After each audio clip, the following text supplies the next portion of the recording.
So, new at 10, the push to create more opportunities for students in STEM education. With major companies like TSMC growing their footprint in the Valley, there's increased demand for careers in science, technology, engineering, and math. But there are concerns that Arizona students are not getting the necessary tools to compete for these jobs. 12 News journalist Bianca Bono has a closer look at how one Valley educator is trying to catch Arizona up to the rest of the country.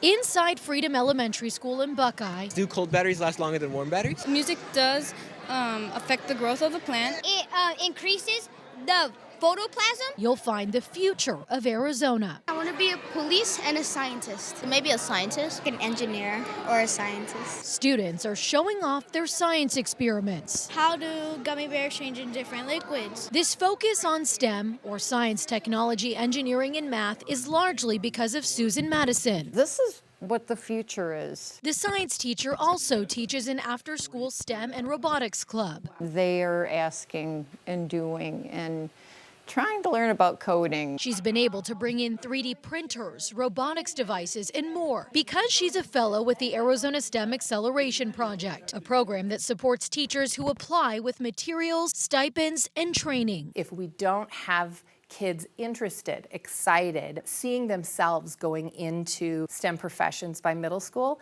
then we've really lost that opportunity. Amanda Whitehurst is one of the program's leaders and says they were granted $10 million in COVID relief funds to launch the two-year program in 2022, a program Whitehurst says was desperately needed. Arizona has a real problem. She says many other states launched similar programs 10 years ago, putting Arizona's students and ultimately Arizona's workforce behind.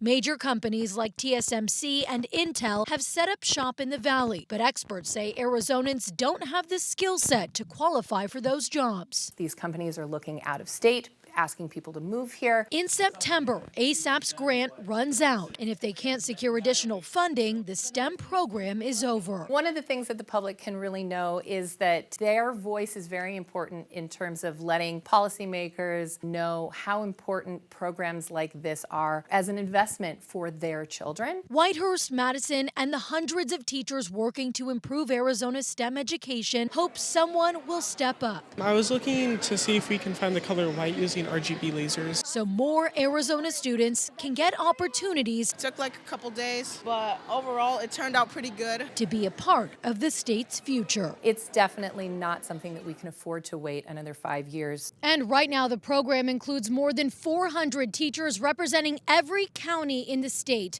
I'm told close to 1,000 teachers applied. We're in Buckeye. Bianca Bono, 12 News. Bianca, thanks. Still ahead.